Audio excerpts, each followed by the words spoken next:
Okay, hi. So my name's Carrie Johnston, and I am in Dakwakata-Haines Junction on the traditional territory of Champagny-Ajac First Nations.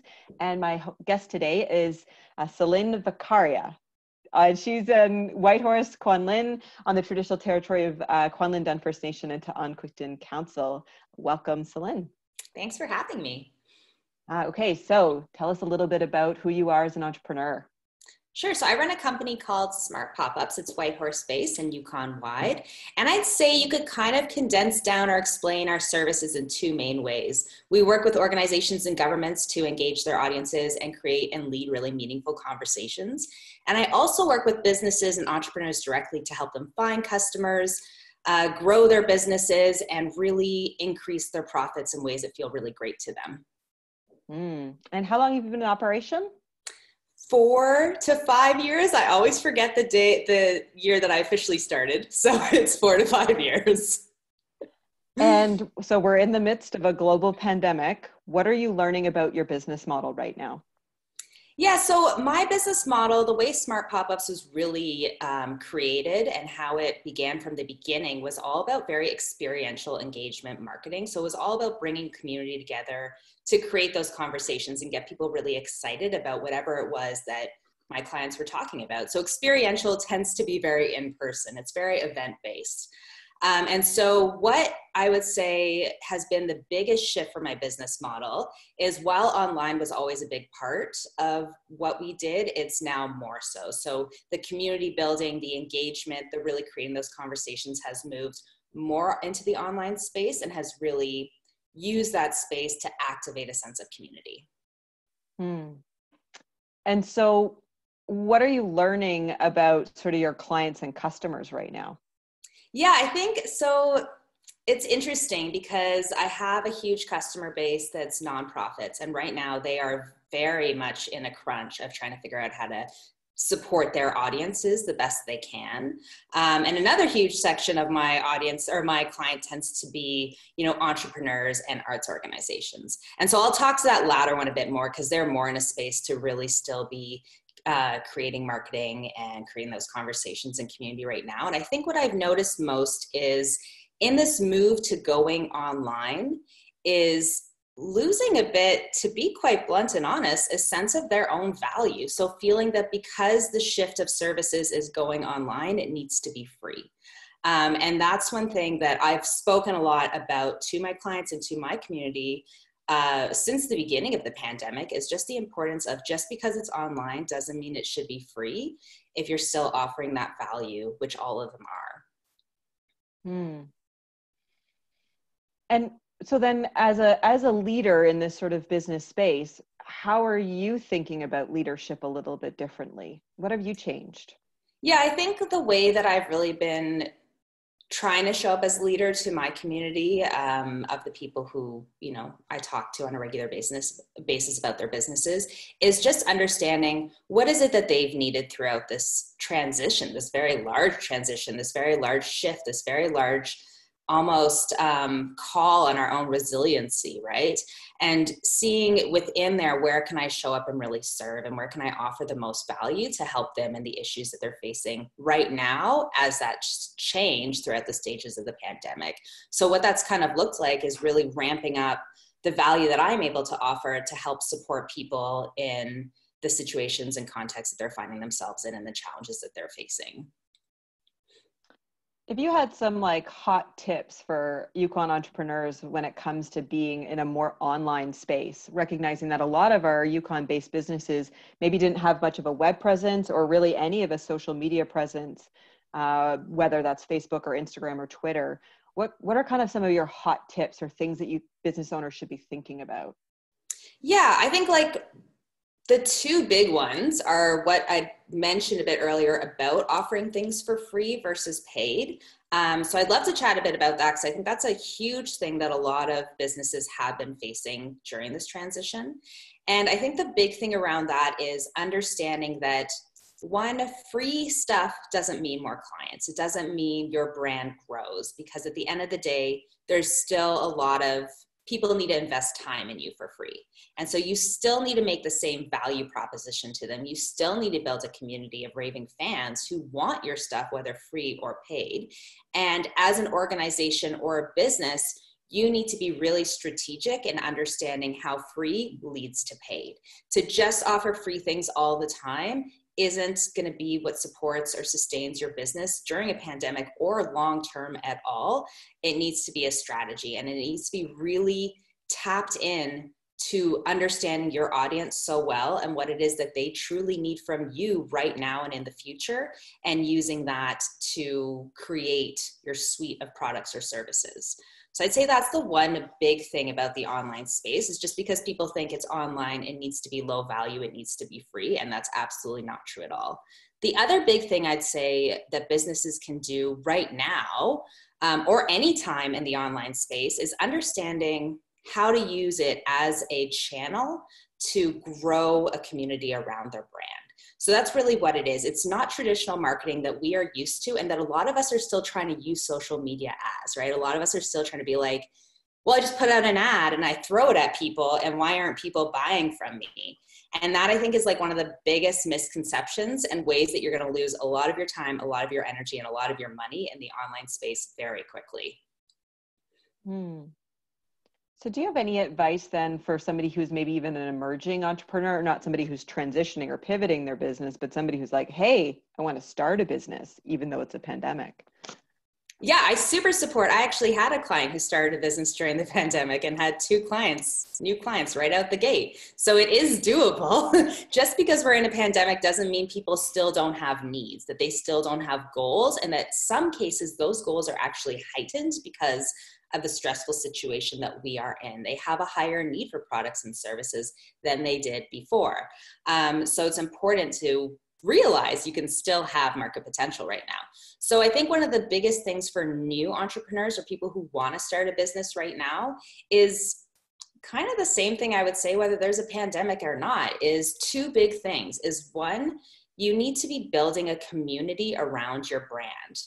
Right out the gate, even if you don't have a product or service yet, it's never too soon to start building a community. And in fact, the way that my business started is that it wasn't a business when it started. It was a community that I was building around a brand that grew so much that when I had the business launched, when we actually launched the business, it already had an audience of people ready to buy from it. And the other big thing is, for entrepreneurs at any stage, but especially also new entrepreneurs, is noticing that mindset is a huge part of business success. And if you're struggling with thinking any of these thoughts, if you have thought one of these thoughts in the past few months, oh, I can't start right now because it's a pandemic, who will buy from me? No one's going to be able to want to pay my full prices right now. If you have thought any of those, that is just actually a mindset story that your brain is telling you right now that you need to work through if you want to have a successful business. So for new entrepreneurs, I would say start right there and ask yourself every time you haven't started or you said to yourself, it's not the right time, actually investigate, is it not the right time, or is there some other story going on there? Can you just explain a little bit in more detail what you mean? You've used that term community a few times. Can you just explain what that means to somebody who's maybe not familiar with the social media environment? Sure, that's a great question because that word has so many meanings. And really what it is there's a couple different ways to build businesses. And what I'm finding with the people that I work with is that the businesses that a huge new subset of entrepreneurs are wanting to build is not about just selling a thing because it's going to make them money. They're selling a service or a product because they really believe in it and they like what it offers people. And they want to be in a business that feels like a place they want to show up every day, not just because of a dollar sign. They want to be in a business where they feel like they have really strong relationships with the people who are buying from them, where they feel like they are supported, where they feel they are supporting others, and where they feel like they can show up as a leader. And that is really what a community is. And that is 100% possible in building a business. you can have a business that feels like home, that feels like a place you want to be, that's based on relationships, that feels authentic to who you are, and where the way you're showing up is something that you're excited to do, that you're proud to do, that you're not feeling this icky feeling about. In your community, in your sort of client base within your business, is that really centralized here in the territory, or is your client base sort of, what's your spread? Where's your community at? Yeah, it's actually gotten in the past year, I'm not sure that's a real sentence, but it's become in the past year a lot more worldwide. So one of my recent clients was from New Zealand, which was really exciting. I have a client right now who's in the UK. And the people who I talk to on a daily basis are all over the place. So they're not all located in the Yukon. There is definitely a huge part of them that are in the Yukon, especially because of all the in-person events that I was doing in the past couple of years around my brand, but they're everywhere, which is really exciting for me, but also because I love connecting people, and it feels really great to be able to connect people from across the world. So as the Yukon kind of talks about reopening, and we sort of like are moving through these phases of reopening, like yesterday, Chief Medical Officer talked about like what phase 3 might look like for us, which would be our sort of new normal. What are some of your hopes or aspirations or goals or values that you'd like to see as the territory reopens and we talk about economic reconstruction?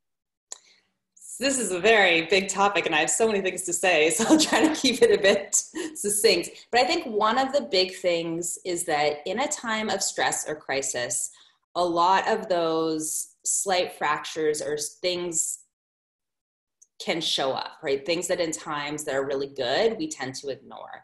And this is both on an individual level and on a society level. And I think this pandemic really raised for a lot of us individually where those fractures were in terms of like our own resiliency, our own ability to handle stress, our own support networks, our own businesses, and where maybe we were not as strong as we thought we were or we hoped we were, right? As you had mentioned, like, are we in the online space? Are we in a situation at any point in time to be delivering and growing our business? So I think one of my hopes is, and then I will also say on a societal level, like I think one of the things that I really noticed during the pandemic was, with a bit of surprise, was which voices are heard and listened to the most and which ones are kind of ignored a bit. Like one of the things that became really apparent to me is, the childcare conversation.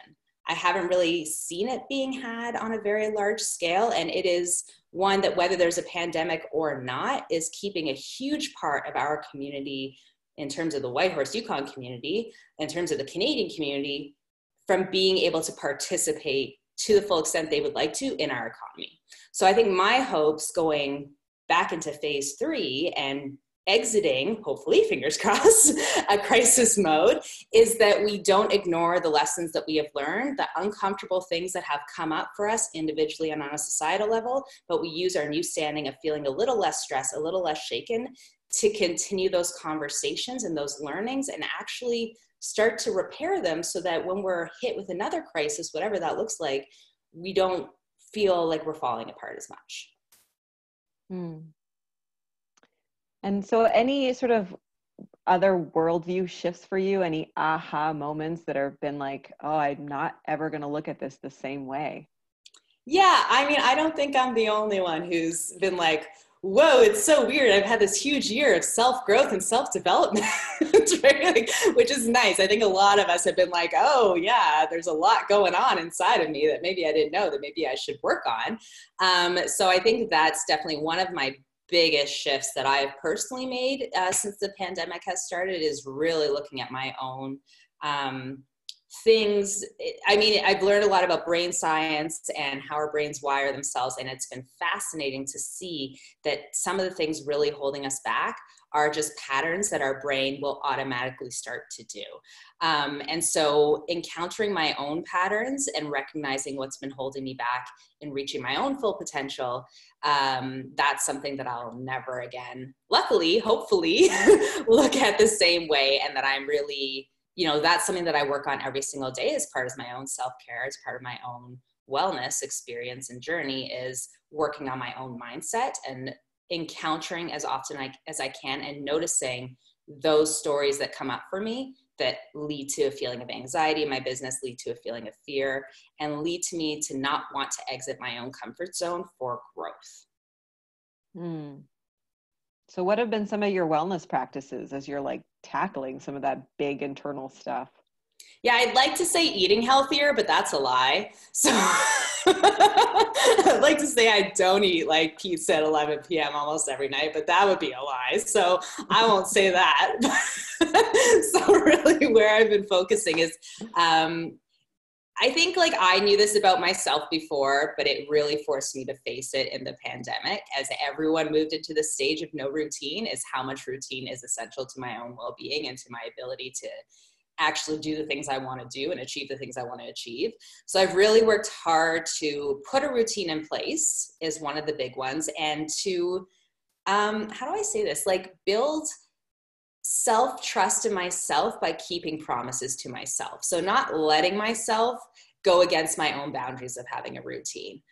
So that's been a big thing for sure. Another big one that I do every single day is I have in the morning, I like to start my morning with doing a gratitude journaling, which you've probably heard from a lot of people, but it is amazing. And there is actually a lot of science behind it showing how much this impacts you on a day-to-day and a long-term basis, as well as doing a lot of mindset exploration and understanding those stories that I've been telling myself for pretty much my whole life and how they've shown up at different times in my life, and working very slowly, because it's not an overnight process as much as I wish it would be, but working very slowly and consistently through them.